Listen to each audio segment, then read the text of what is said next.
जय गुरुदेव।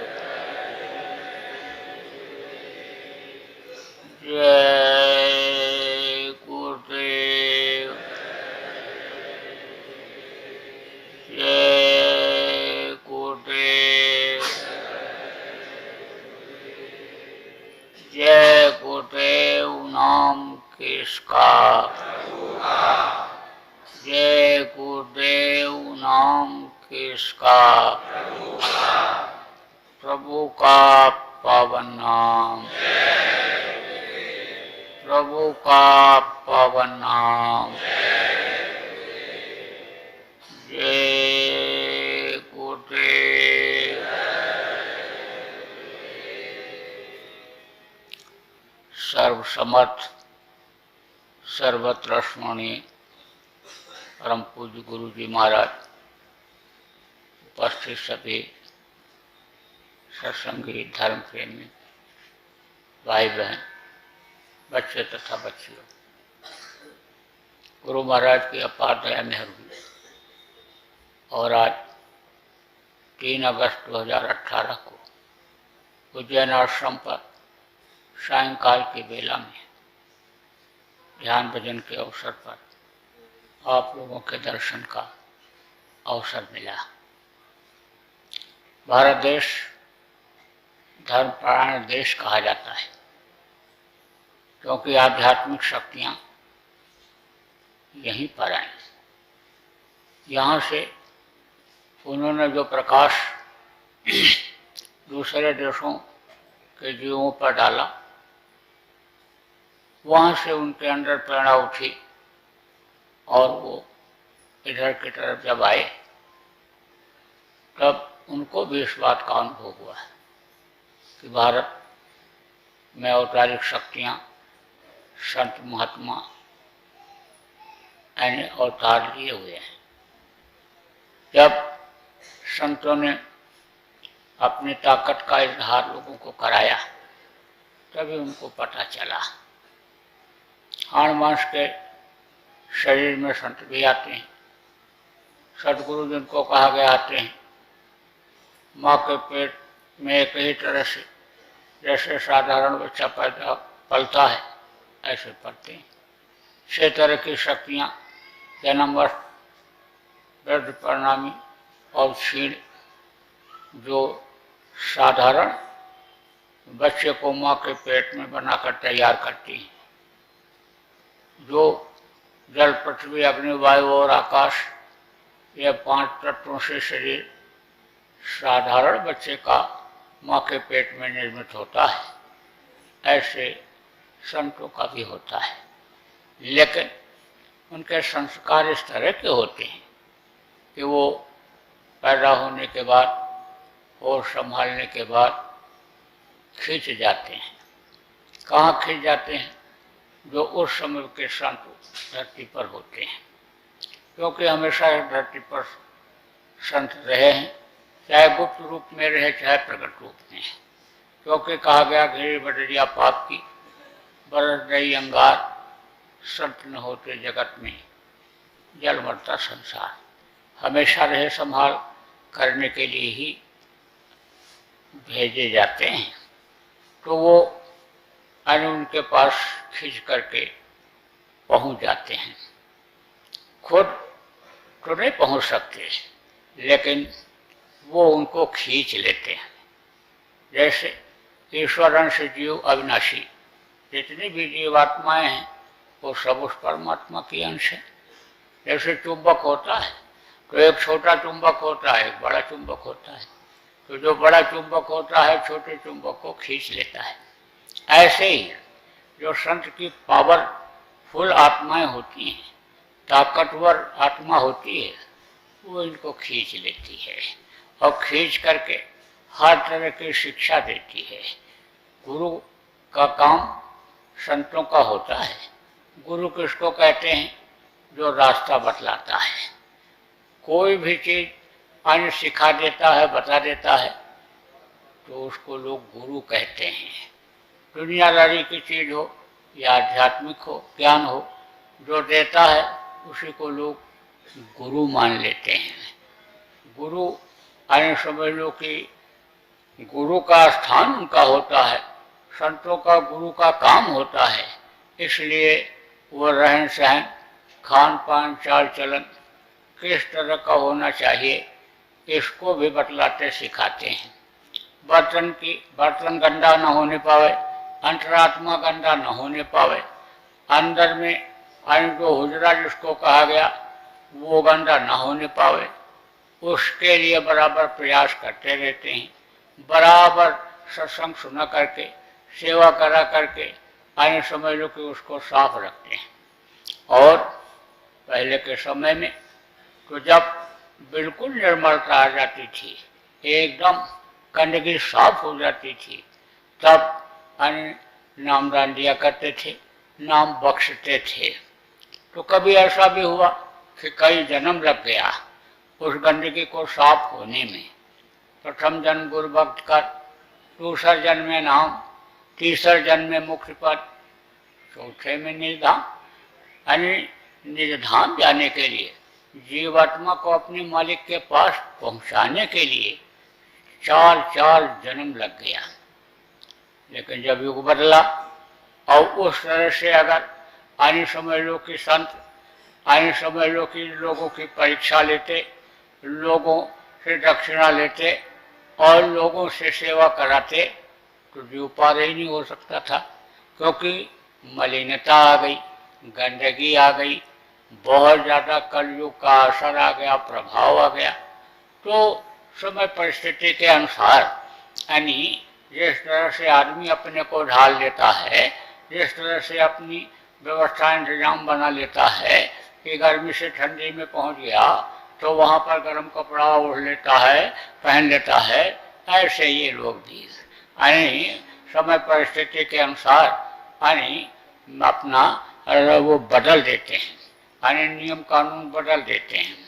तो अब आप ये समझो कि पीछे के इतिहास संतों से भरे पड़े हुए हैं। 10 गुरु यानी 10 गुरु तो आपके पंजाब में ही हुए और यहाँ भी बहुत से गुरु हुए।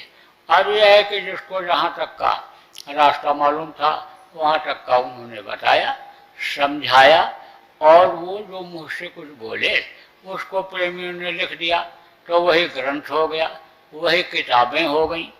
जो लोगों की ये सोच रहती है कि हम किताब पढ़ करके ही पार हो जाएंगे, तो यही सबसे बड़ा भ्रम और भूल है। उसका कारण क्या है? लोगों का भ्रम और भूल का कारण क्या बन जाता है? क्योंकि उसको समझ नहीं पाते, कोई समझाने वाला मिलता नहीं है, उस गति का कोई मिलता नहीं है, इसलिए वो चीज़ उनके समझ में नहीं आती है।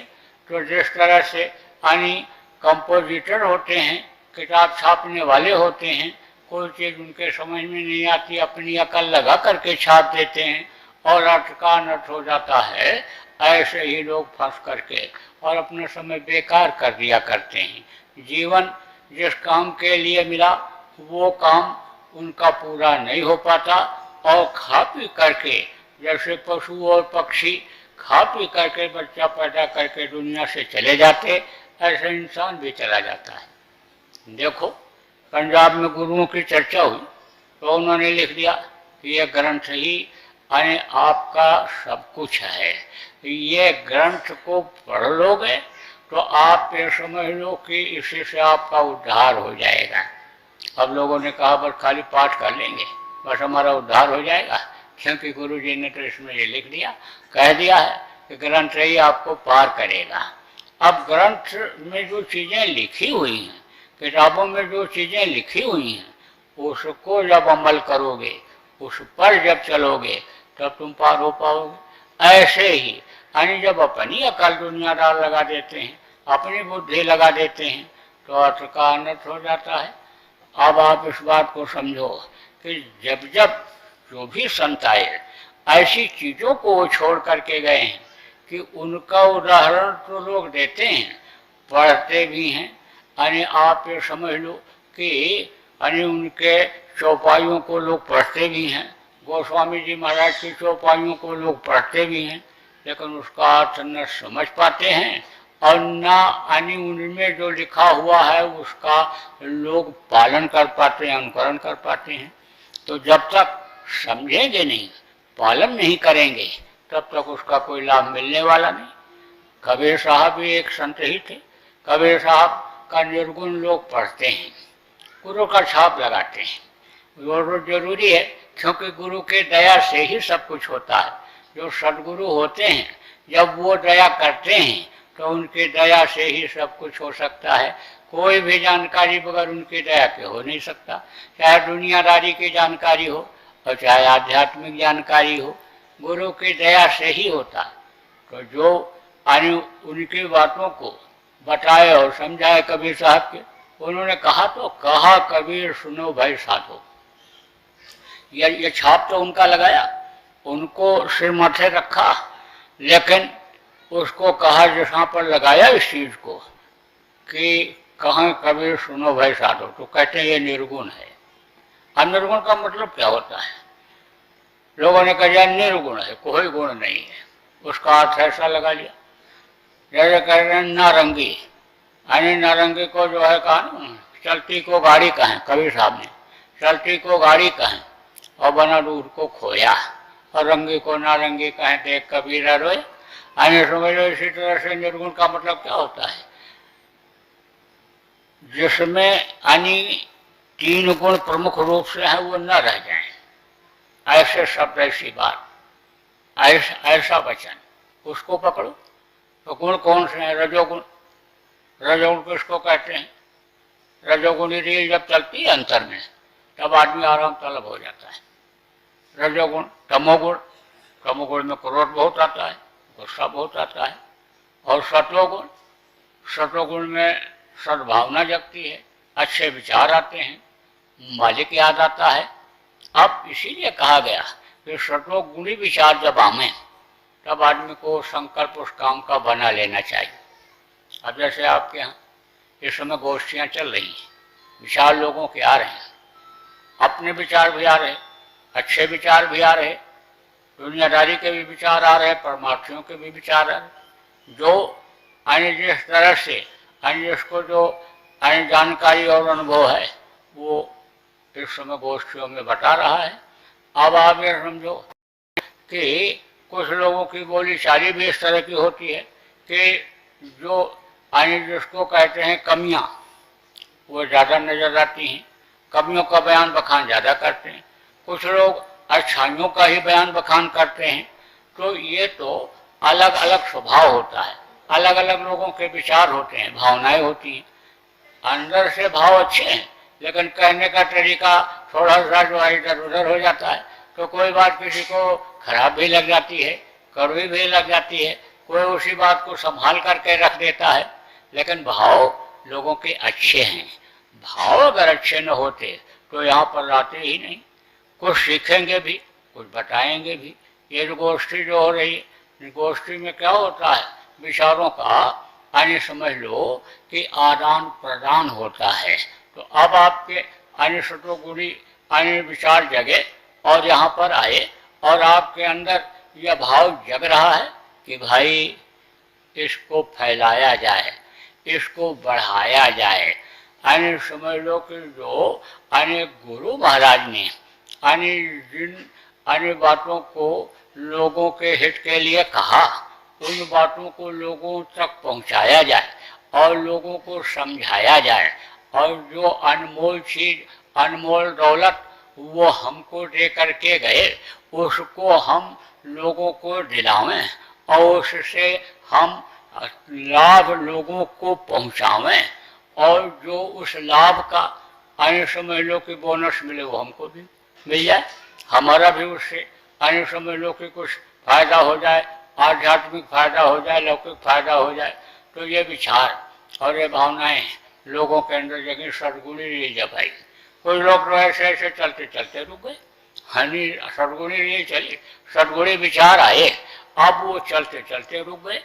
अब आप ये समझो कि कुछ तो अन्य तमोगुणी विचारधारा में आए ही, पता लगाओ ये भी पता आपको चलेगा, अरे कुछ नहीं वहाँ सब बेकार है, कुछ कोई नहीं। इस तरह की अन्य समझ लो कि तमोगुणी एक दूसरे से ईर्षा द्वेष वैमनस्यता, एक दूसरे से अन्य समझ लो कि अन्य घृणा, यह भी लोगों को रोक देती है, अन्य समझ लो कि परमार्थ से अलग कर देती है। तो कहा गया ये जितनी भी चीजें हैं यह सब जो है एक तरह से बाधक हैं। किसमें बाधक हैं? परमार्थ के रास्ते में। तो जब यह सब खत्म होती है, रजोगुण तमोगुण सत्वगुण, अन्य समझ लो ये जब सब खत्म होता है, जैसे विधवा नारी के लिए कहा गया जब सब कुछ मरे, अन्य समझ लो काम करो लो, जब उसका मर जाता है, खत्म हो जाता है, तभी वो एक की हो पाती है। क्योंकि वो जब उसके पति रहते हैं तो पति को ही परमेश्वर मानती है। अब हालांकि पति अन्य समय अपने लिए ही कर्म अच्छे नहीं इकट्ठा कर पाते, पति भी अन्य खाने पीने और मौज मस्ती की ही चीजों को इकट्ठा करने में लगे हुए हैं और वही उसके लिए भी इकट्ठा कर रहे। लेकिन जब ये बात तब की कही गई थी, ये बात कब की कही गई थी, जब अन्य समझ लो कि वो उनके लिए भी कर्म इकट्ठा करके और इनको भी तारा करते थे, पार किया करते थे। तो कहा गया कि जब पति रहते हैं तब उस समय पर अन्य समझ लो वही परमेश्वर होते हैं, पति परमेश्वर कहा गया। और जब वो चले जाते हैं उस समय पर अगर काम क्रोध लोभ मोह सतावे तो आप ये समझ लो है कि फिर अन्य समझ लो कि उसका अस्तित्व खत्म हो जाएगा, सतित्व खत्म हो जाएगा, नारी के प्रति श्रद्धा लोगों की खत्म हो जाएगी। इसलिए कहा गया उसका जब सब कुछ मरे तब वो सुखी रह सकती है। ऐसे ही साधक कब सुखी रह सकता है? जब उसकी आशा तृष्णा अनि खत्म हो जाती है, दुनिया की तरफ से ध्यान हट जाता है, दुनिया की इच्छा खत्म हो जाती है और केवल एक मालिक से ही प्रेम रह जाता है, मालिक से लगन लग जाती है, मालिक का दर्शन होने लगता है। आप कहा गया भाई मालिक ऐसे कैसे मिल जाएगा? और मालिक मिल भी जाए तो विश्वास कैसे होगा? क्योंकि गुरु ही विश्वास कराते हैं और गुरु ही उनको बताते हैं मिलने का, कहाँ मिलेंगे, कैसे मिलेंगे, ये पूरा इतिहास बता रहा है। जो एक बार नियम कानून बन जाता है अन्य समझ लो वो बराबर जारी रहता है, बराबर। तो ये नियम और कानून जो आप बनाते हो, लोग बनाते हैं, इसमें तो संशोधन हो जाता है।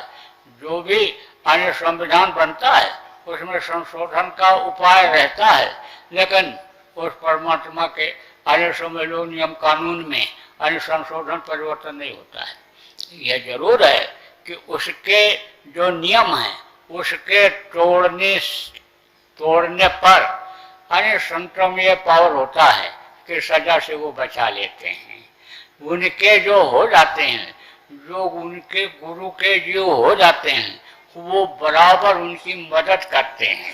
जब तक यहाँ दुनिया में रहता है तब तक बराबर संभाल करते हैं और जब शरीर छोड़ देता है तो भी वो संभाल करते हैं।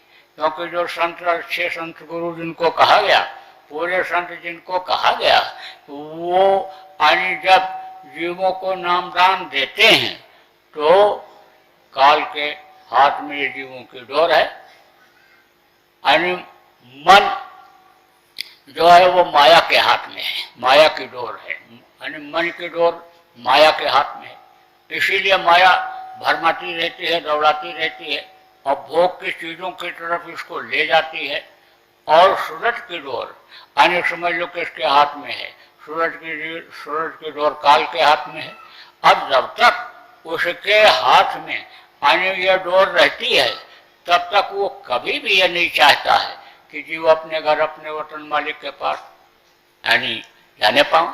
तो वो जीव जो होते हैं यानी वो उन्हीं के बनाए हुए देवी देवता, मिट्टी और पत्थर, जिनको मान्यता उसने दिला दिया, वो उसी में फंसे रह जाते हैं और उसी में फंसे रह जाते हैं तो कर्म का उनको सजा मिल जाता है और कर्म के अनुसार नरकों में चले जाते हैं, 84 में चले जाते हैं।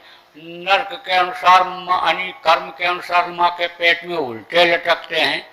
लेकिन जिनको सदगुरु मिल जाते हैं, जिनके संस्कार अच्छे होते हैं, सदगुरु आने दया करके आने उनको खींच लेते हैं तो उनकी डोर को अपने हाथ में ले करके और अंदर ले जा करके त्रिकुटी धाम के पास में जहाँ गुरु पद है वहाँ बांध देते हैं।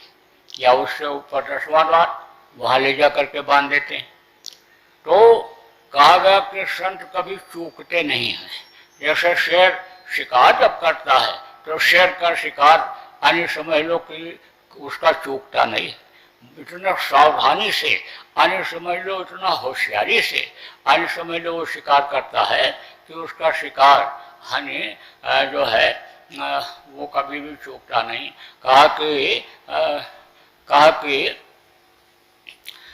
कहा कि संतों का पकड़ना, संतों का निशाना और शेर का निशाना ये नहीं चूकता है, ये खत्म नहीं होता है।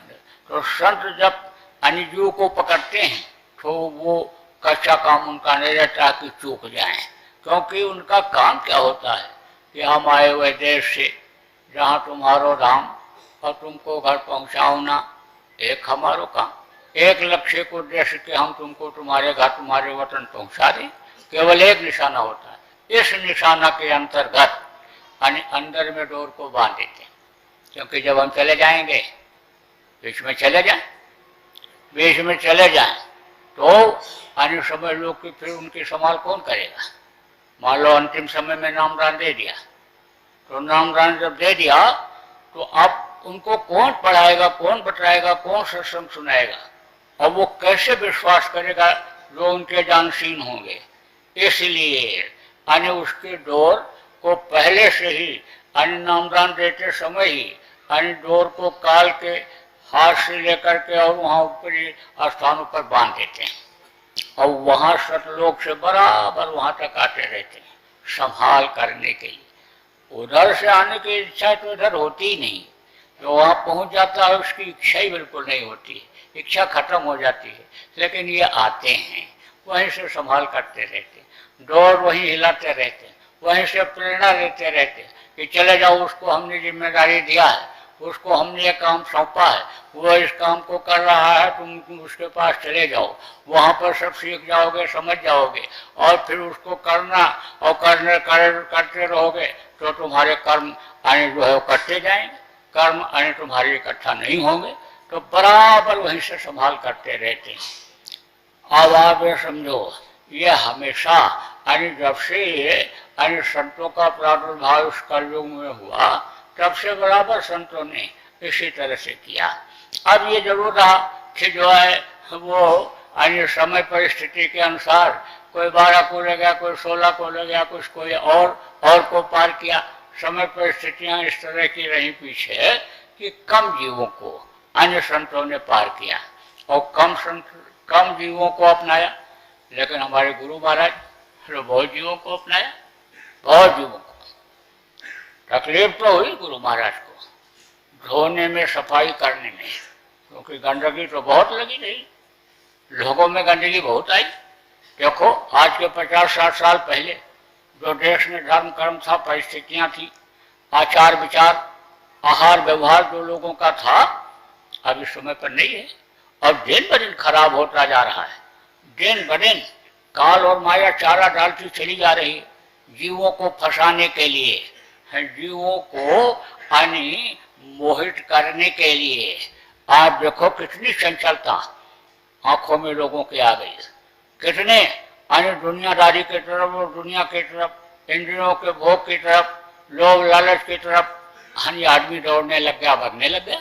अच्छे अच्छे सत्संगी जिनको आप मानते हो उनकी भी नीयत खराब हो रही है, पैसा इतने के चक्कर में, मान प्रतिष्ठा के चक्कर में, जो काम नहीं भी करना चाहिए, जिसको दुनियादार भी अनैतिक मानते हैं, उसको भी लोग करने के लिए तैयार और कर भी डालते हैं।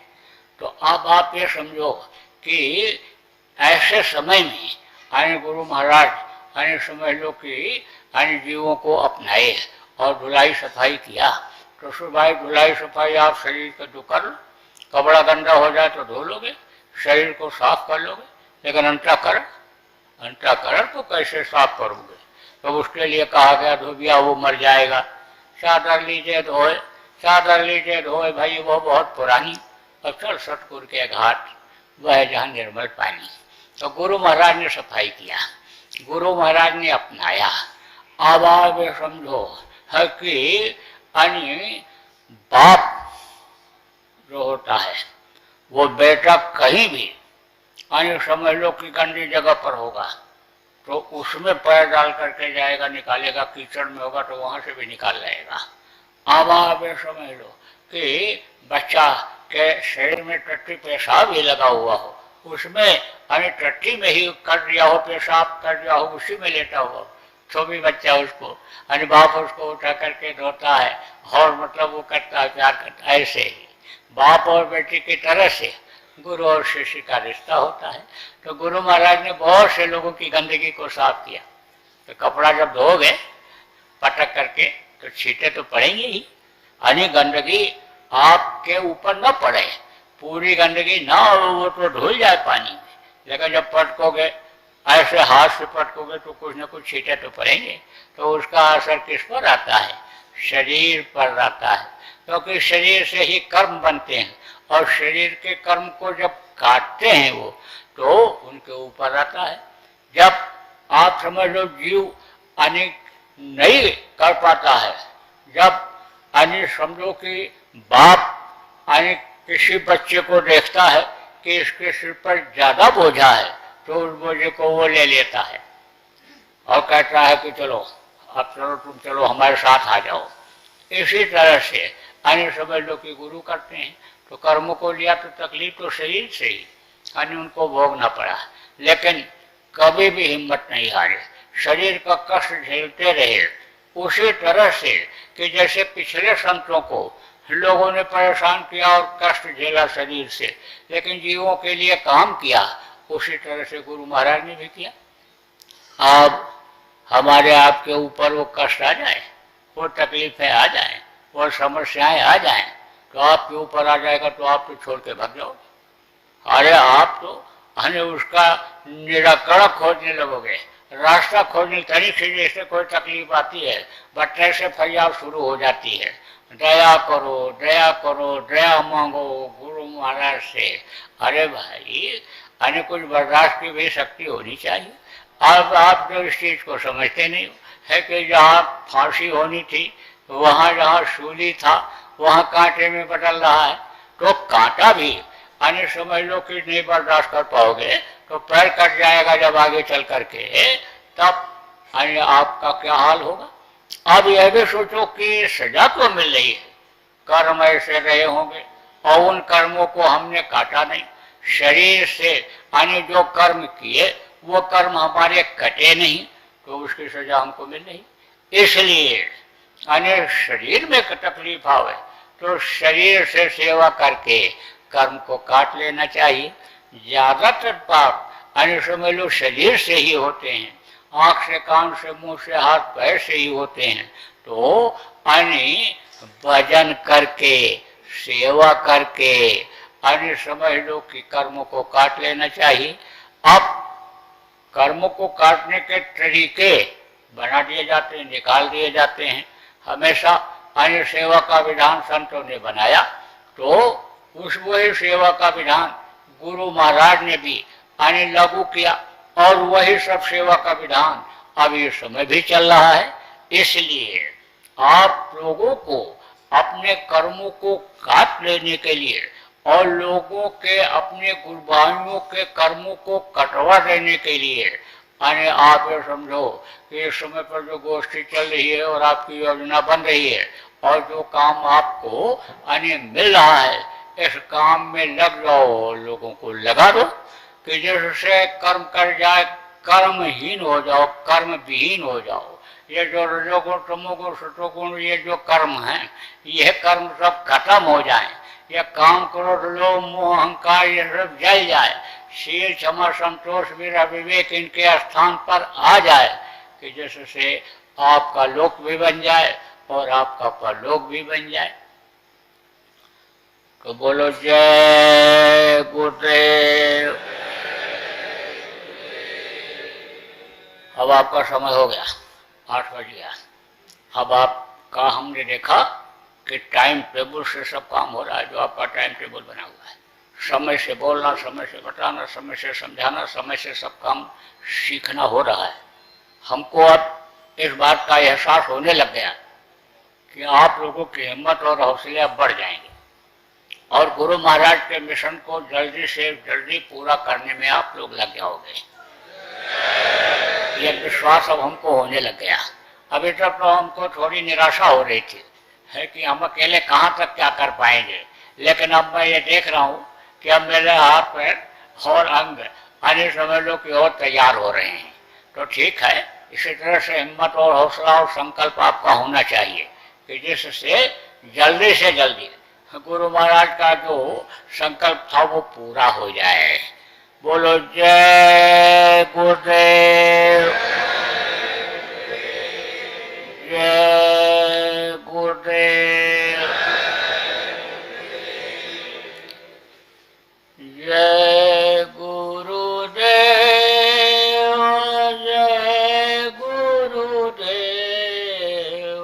जय गुरुदेव, जय जय गुरुदेव।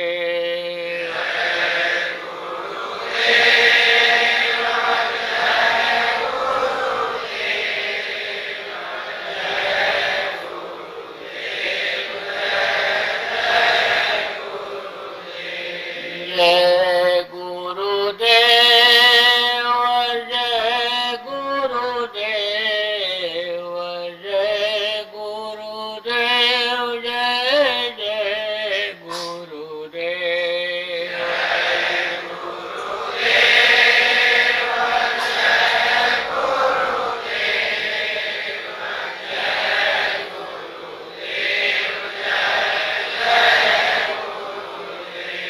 जय गुरुदेव, जय गुरुदेव, जय गुरुदेव, जय जय गुरुदेव।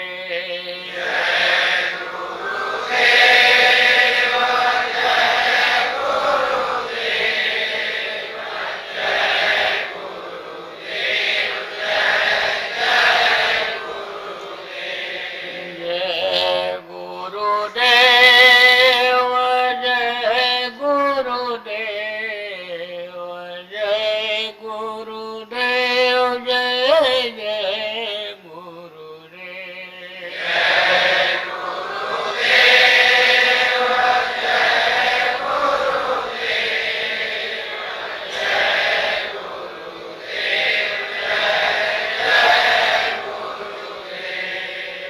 देखो, ये इसी तरह से जय गुरुदेव नाम ध्वनि बोलने की आदत डालनी है। कोई भी काम आपको शुरू करना हो तो नहीं समय है बैठकर बोलने की, तो ऐसे जय गुरुदेव ध्वनि बोलते बोलते ही काम को शुरू कर दो। जय गुरुदेव ध्वनि जरूर बोलो, भोजन से पहले बोल लो, नहाने से पहले बोल लो, घर से निकलने से पहले बोल लो, नहीं कुछ हो तो अंदर में बोलते ही चले जाओ। और जिन घर में तकलीफ रहती है, बीमारियां रहती हैं, उन घर में तो जय गुरुदेव नाम की ध्वनि बोलना बहुत जरूरी है।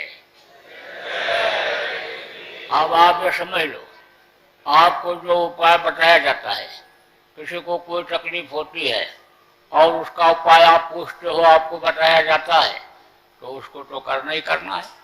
लेकिन ये जय गुरुदेव नाम की ध्वनि तो निश्चित रूप से आपको बोलना है।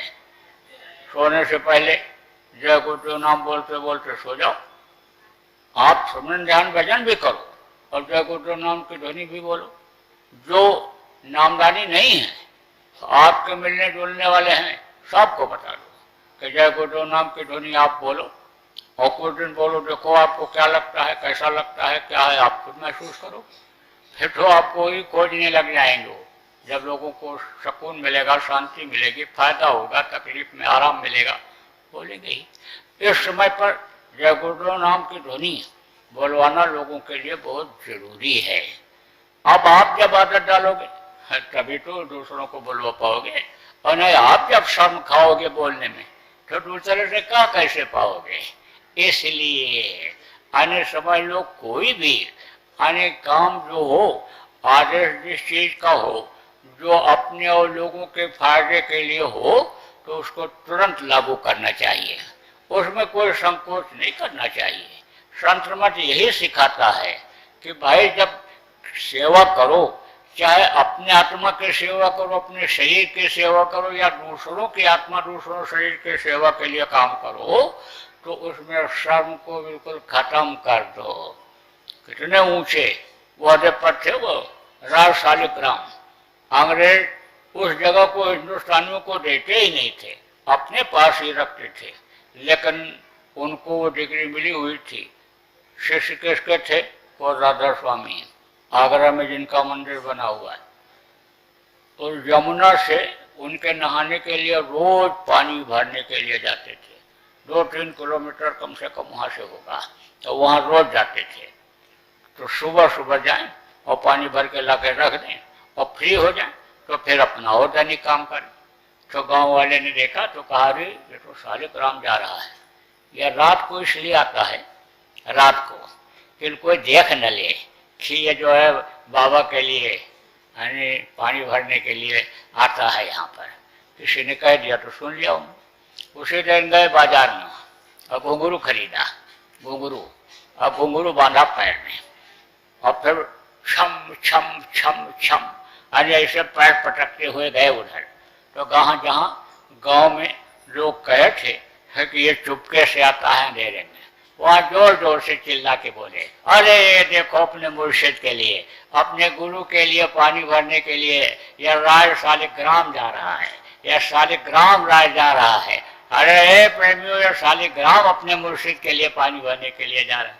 तो कहा गया ना कि नाचो तब घूंघर, अरे समझो घुंघरू बांध के नाचो इस तरह, मेरा नाची पग घुंघरू बांध के मेरा नाची। इसका मतलब क्या हुआ है? दुनिया वालों देखो, मैं दीवानी हूँ किसकी? अपने गुरु की। अरे दास की दीवानी थी वो, तो आप समझो रैदास हमेशा मदद करते थे।